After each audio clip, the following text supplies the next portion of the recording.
Hi dears, good morning. നമുക്കിന്നൊരു brownie ഉണ്ടാക്കിയാലോ. വളരെ ഈസി ആയിട്ട് ഉണ്ടാക്കാൻ പറ്റുന്ന റെസിപ്പിയാണ്. നമ്മുടെ വീട്ടിലുള്ള കുറച്ച് ഇൻഗ്രീഡിയൻസ് മതി. പിന്നെ ബട്ടർ കുറവാണെന്നുണ്ടെങ്കിൽ ബട്ടറിലേക്ക് ഓയിലും കൂടി നമുക്ക് ആഡ് ചെയ്യാം കേട്ടോ. അപ്പോൾ ഇൻഗ്രീഡിയൻസിൻ്റെ അളവ് ഞാൻ താഴെ ഡിസ്ക്രിപ്ഷൻ ബോക്സിൽ കൊടുക്കാം. അപ്പോൾ നമുക്ക് എങ്ങനെയാണ് നമ്മുടെ ബ്രൗണി തയ്യാറാക്കുന്നത് നോക്കാം. നമുക്ക് നമ്മുടെ ഇൻഗ്രീഡിയൻസ് നോക്കാം. ഞാനിപ്പോൾ 3.25 കപ്പ് പഞ്ചസാര എടുത്തിട്ടുണ്ട്. പഞ്ചസാര പൊടിച്ചെടുത്തിട്ടുണ്ട്. പിന്നെ ഡാർക്ക് ചോക്ലേറ്റ് എടുത്തിട്ടുണ്ട്, ബട്ടർ എടുത്തിട്ടുണ്ട്, കൊക്കോ പൗഡർ എടുത്തിട്ടുണ്ട്, മൈദപ്പൊടി എടുത്തിട്ടുണ്ട്, ഉപ്പ് എടുത്തിട്ടുണ്ട്. ഉപ്പ് കല്ലുപ്പാണ് എടുത്തിട്ടുള്ളത്. പിന്നെ കോഫി പൗഡർ, ഇൻസ്റ്റൻറ്റ് കോഫി പൗഡറാണ് എടുത്തിട്ടുള്ളത്. പിന്നെ മിൽക്ക് ചോക്ലേറ്റ് എടുത്തിട്ടുണ്ട്, വാനില എസൻസ് എടുത്തിട്ടുണ്ട്, 3 മുട്ട എടുത്തിട്ടുണ്ട്, പിന്നെ ചോക്കോ ചിപ്സ് എടുത്തിട്ടുണ്ട്. അപ്പോൾ ഓരോന്നിൻ്റെ അളവ് ഞാൻ ഡിസ്ക്രിപ്ഷനിൽ കൊടുക്കാം കേട്ടോ, കറക്റ്റായിട്ട് എത്രയാണ് എടുത്തിരിക്കുന്നത് എന്നുള്ളത്. ആദ്യം നമുക്ക് ബട്ടറും ഡാർക്ക് ചോക്ലേറ്റും ഒന്ന് മെൽറ്റ് ചെയ്തെടുക്കാം. അതിനുശേഷം അത് ഡബിൾ ബോയിൽ ചെയ്തിട്ടാണ് നമ്മൾ മെൽറ്റ് ചെയ്തെടുക്കുന്നത്. അതിനുശേഷം ബാക്കിയുള്ള കാര്യങ്ങൾ പറയാം. ആദ്യം ഇതൊന്ന് മെൽറ്റ് ചെയ്തെടുക്കട്ടെ. അപ്പോൾ നമ്മൾ നമ്മുടെ ബട്ടറും ഡാർക്ക് ചോക്ലേറ്റും ചേർത്ത് മെൽറ്റ് ചെയ്തെടുത്തിട്ടുണ്ട്. ഇനി ഇതിലേക്ക് ബാക്കിയുള്ള ഇൻഗ്രീഡിയൻസ് ഓരോന്നായിട്ട് ആഡ് ചെയ്യാം. ആദ്യം നമ്മൾ പഞ്ചസാരയാണ് ചേർക്കുന്നത്. പഞ്ചസാര ഒന്ന് അരിച്ച് ചേർക്കാം. ഇതിൻ്റെ കൂടെ തന്നെ നമുക്ക് കൊക്കോ പൗഡറും കൂടെ ആഡ് ചെയ്ത് കൊടുക്കാം കേട്ടോ. കൊക്കോ പൗഡർ 75 ഗ്രാമാണ് എടുത്തിട്ടുള്ളത്. പഞ്ചസാര 3.25 കപ്പുമാണ് എടുത്തിട്ടുള്ളത്.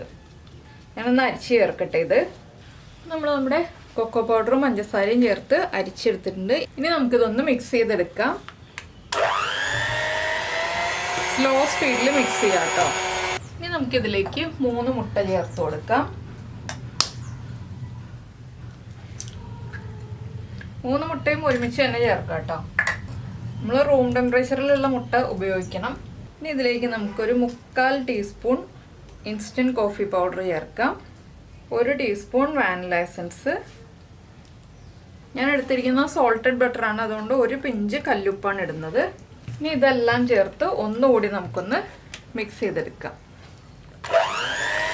അപ്പോൾ നമ്മുടെ മുട്ടയൊക്കെ നന്നായിട്ട് മിക്സായി വന്നിട്ടുണ്ട്. ഇനി നമുക്ക് നമ്മൾ എടുത്ത് വെച്ചിരിക്കുന്ന മൈദ ചേർക്കാം. മൈദ ഒന്ന് അരിച്ച് തന്നെ ചേർക്കണം.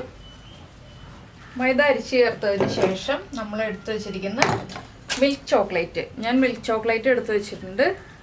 മിൽക്ക് ചോക്ലേറ്റ് ചേർത്ത് കൊടുക്കുകയാണ്. ഇതിൻ്റെ കൂടെ തന്നെ കുറച്ച് ചോക്കോ ചിപ്സും കൂടെ ആഡ് ചെയ്യുന്നുണ്ട്. ഇനി ഇതൊന്ന് ഫോൾഡ് ചെയ്തെടുക്കുകയാണ്. ഈ മൈദ ഒന്ന് മിക്സ് ആയി വരുന്ന അത്രയും സമയം മാത്രം നമ്മളൊന്ന് ഫോൾഡ് ചെയ്തെടുക്കുക കേട്ടോ. ഒരുപാട് സമയം ഫോൾഡ് ചെയ്യണ്ട. അപ്പോൾ ഇതൊന്ന് നമുക്ക് നന്നായിട്ട് ഫോൾഡ് ചെയ്തെടുക്കാം. ഇപ്പോൾ നമ്മുടെ ബാറ്റർ നമ്മളൊരു കേക്ക് ടിന്നിലേക്ക് ഒഴിച്ചിട്ടുണ്ട്. സ്ക്വയർ ടിന്നാണ് കേട്ടോ നല്ലത്. എൻ്റെ കയ്യിൽ സ്ക്വയർ ടിൻ ഇല്ലാത്തതുകൊണ്ട് ഞാൻ റൗണ്ട് ടിന്നിലേക്കാണ് ഒഴിച്ചിട്ടുള്ളത്. അതിൻ്റെ മുകളിലേക്ക് കുറച്ച് ചോക്കോ ചിപ്സും സ്പ്രെഡ് ചെയ്തിട്ടുണ്ട്. പിന്നെ ഒരു 2 പിഞ്ച് നമ്മുടെ കല്ലുപ്പ് ഒന്ന് സ്പ്രെഡ് ചെയ്തിട്ടുണ്ട്. 2 പിഞ്ചിൽ കൂടുതൽ വേണ്ട. ഇനി നമുക്ക് 180-ൽ പ്രീ ഹീറ്റ് ചെയ്തിട്ടിരിക്കുന്ന ഓവനിലേക്ക് വെച്ചിട്ട് ഒരു 35 to 40 മിനിറ്റ്സ് ബേക്ക് ചെയ്തെടുക്കാം. ഇപ്പോൾ നമ്മുടെ ബ്രൗണി കുക്കായി കഴിഞ്ഞ് ഒന്ന് ചൂടൊക്കെ കുറഞ്ഞ് വന്നിട്ടുണ്ട് കേട്ടോ. ഇനി നമുക്കൊന്ന് കട്ട് ചെയ്തെടുക്കാം. അപ്പോൾ ഇതാ നമ്മുടെ ബ്രൗണി നമ്മൾ കട്ട് ചെയ്തെടുത്തിട്ടുണ്ട്. നിങ്ങളിങ്ങനെ റെസിപ്പി ഉണ്ടാക്കി നോക്കിയിട്ടില്ലെങ്കിൽ ഉറപ്പായിട്ടും ട്രൈ ചെയ്യൂ. കുട്ടികൾക്കൊക്കെ ആണെങ്കിൽ നന്നായിട്ട് ഇഷ്ടപ്പെടും.